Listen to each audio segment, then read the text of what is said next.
इस सवाल में हमें जो है फाइबर का वाटर एब्जॉर्बेंसी टाइम दिया है या कोई अमाउंट दिया हुआ है। अब इसमें यूनिट डिफाइन नहीं हुआ हुआ कहीं पर भी। ये डेटा आ गया हमारे पास। तो इसमें जो है रैंडम सैंपल हमें दिया हुआ है। तो ये भी सैंपल डेटा है, तो हम सारे नोटेशन सैंपल के यूज़ करेंगे। एन जो है वो इन्होंने 20 दिया हुआ है, तो इसको काउंट करेंगे आप, तो ये टोटल 20 ये वैल्यूज़ होंगी, 20 वैल्यूज़। तो पहला सवाल ये है इसमें कि सैंपल मीन कैलकुलेट करना है। तो मीन जिस तरह पिछले सवाल में कैलकुलेट किया था, तो उसी तरह से हम लोग कैलकुलेट कर सकते हैं। तो इसका मीन जो आ जाएगा वो 20.768 आ जाएगा, यानी कि 20.8 आ गया ये मीन। फिर इसके बाद मीडियन कैलकुलेट कर लेते हैं। मीडियन का भी वही फॉर्मूला है जो पिछली दफ़ा बताया था, n+1, यानी कि टोटल 20 है आपके पास। 20+1 21 हो जाएगा, और 21 डिवाइड बाई 2 10.5 आ जाएगा। तो अब 10.5 वैल्यू हमने फाइंड आउट करनी है। तो वैल्यू जो होती है वो हमारे पास होल नंबर के अंदर होती है। तो 10.5 जो है वो हम इसको किस तरह से फाइंड आउट करेंगे। अच्छा, जब भी मीडियन निकालना होता है तो आपने सबसे पहले अरेंज करना होता है इसको। तो ये डेटा को सबसे पहले मैंने अरेंज कर लिया असेंडिंग ऑर्डर में, यानी कि मिनिमम वैल्यू से मैक्सिमम वैल्यू तक अरेंज कर लिया। अच्छा, अब 10.5 वैल्यू आप किस तरह से निकालेंगे कि फर्स्ट वैल्यू आ गई, ये मिनिमम से आपने स्टार्ट करनी होती है काउंटिंग। सेकंड आ गई वैल्यू, थर्ड, फोर्थ, फिफ्थ, 6, 7, 8, 9, 10 और 11। तो 10.5 जो वैल्यू जो होती है ना, वो 10th और 11th वैल्यू के बीच में होती है। तो इन दो वैल्यू के बीच में आप किस तरह से निकाल सकते हैं, यानी कि ये जो दो वैल्यू है आपके पास,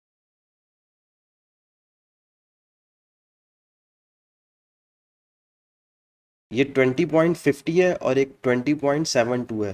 तो इन दोनों के सेंटर पे आप किस तरह से वैल्यू निकालते हैं, वो मिड पॉइंट वाले फॉर्मूले से निकालते हैं आप।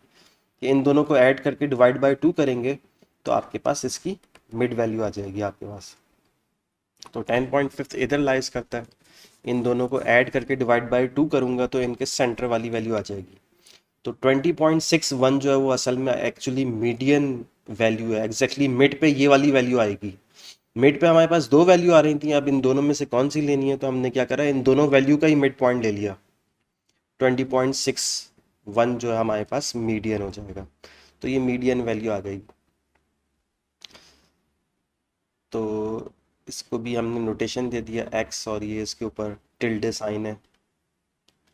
अब 10% आपने ट्रिम मीन निकालना है। तो ट्रिम मीन का यही तरीका है कि आपने जो नंबर ऑफ वैल्यूज़ हैं, 20 वैल्यूज़ हैं, इसका 10% निकाल लेना है। तो 20 का 10% किस तरह से निकालते हैं, 20 को 10% से ही मल्टीप्लाई करा देते हैं आप। तो 2 वैल्यूज़ आ गई हैं आपके पास। अब 2 वैल्यू आपने मिनिमम निकालनी है और 2 वैल्यू मैक्सिमम निकालनी है। तो मिनिमम और मैक्सिमम निकालने के लिए आपने सबसे पहले डेटा अरेंज करना है। अरेंज आपने कर लिया इसको, तो ये डेटा आपके पास अरेंज हो गया। तो अब दो वैल्यू मिनिमम निकालूंगा और दो मैक्सिमम, तो आपको लगेगा कि हमने 20% डेटा रिड्यूस करा है, तो बिल्कुल ऐसा ही है। 20% ही एलिमिनेट करते हैं हम डेटा, डबल एलिमिनेट करते हैं हमेशा। लेकिन वो मिनिमम और मैक्सिमम को बैलेंस करने के लिए, कि अगर आउटलायर मिनिमम के अंदर मौजूद है तो वहाँ से भी गायब हो जाए, और आउटलायर मैक्सिमम के अंदर मौजूद है तो वहाँ से भी गायब हो जाए।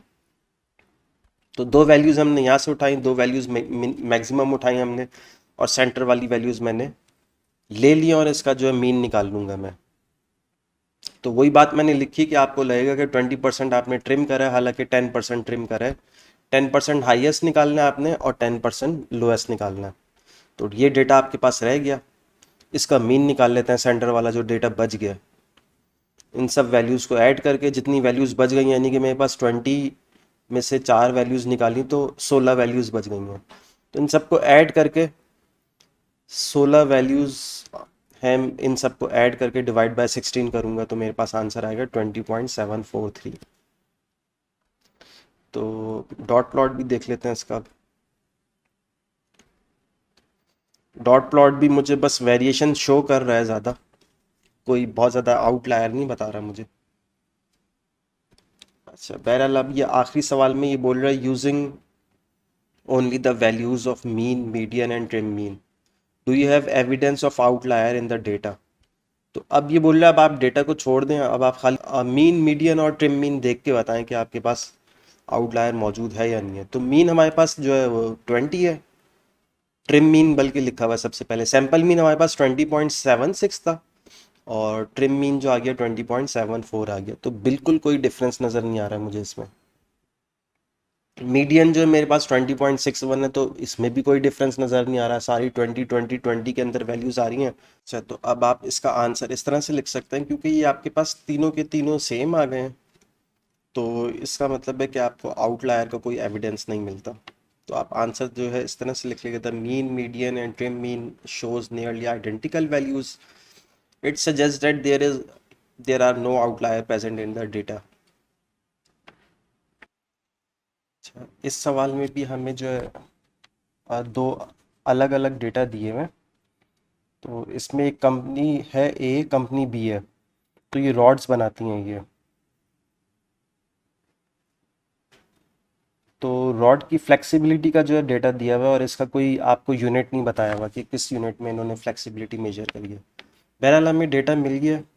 तो डेटा का हमने सबसे पहला सवाल इन्होंने ये किया हुआ है कि मीन और मीडियन फाइंड आउट करें दोनों कंपनीज़ का। तो इसको हम लोग कर लेते हैं। दो अलग अलग कंपनीज हैं, कंपनी ए और कंपनी बी, तो इसका मीन और मीडियन फाइंड आउट कर लेते हैं हम लोग। अच्छा, मीन मीडियन का तरीका वही है जो सबसे पहले सवाल में बताया हुआ है। तो कंपनी ए का मीन मैं निकालता हूँ तो 7.95 आ रहा है फ्लेक्सिबिलिटी, और मीडियन जो आ रही है वो 8.25 आ रहा है। तो इसमें भी 0.30 का डिफरेंस आ रहा है, यानी कि डिफरेंस इतना ज़्यादा नहीं है मीन और मीडियन में। फिर कंपनी बी की बात करते हैं, तो कंपनी बी का जो मीन निकाला हमने वो 10.26 आ रहा है, और इसका मीडियन जो आ रहा है वो 10.15 आ रहा है। तो इसमें भी मीन और मीडियन में कोई डिफरेंस नहीं नज़र आ रहा।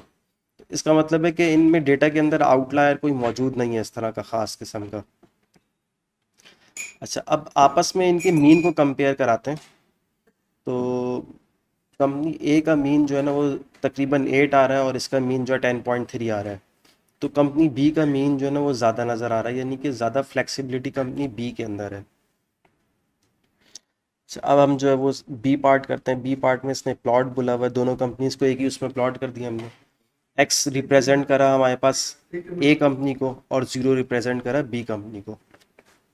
तो आप देखें, जो ज़ीरो वाले हैं ना, ये सर्किल वाले, ये ग्रेटर वैल्यूज़ की तरफ है, आपके पास 9.5 से आगे की तरफ स्टार्ट हो रहे हैं। और इवन जो आपके पास कंपनी बी की वैल्यू है ना, वो मैक्सिमम 9.5 तक भी नहीं पहुंच पाई, वो सारे यहाँ पर हैं। यानी कि कंपनी ए की जो फ्लेक्सिबिलिटी है ना वो बहुत कम है as compare to company B. तो इसको भी कंपैरिजन में हम ये आंसर लिखेंगे, कंपनी बी की स्टील रॉड जो है वो ज़्यादा फ्लेक्सिबल है as compare to company A.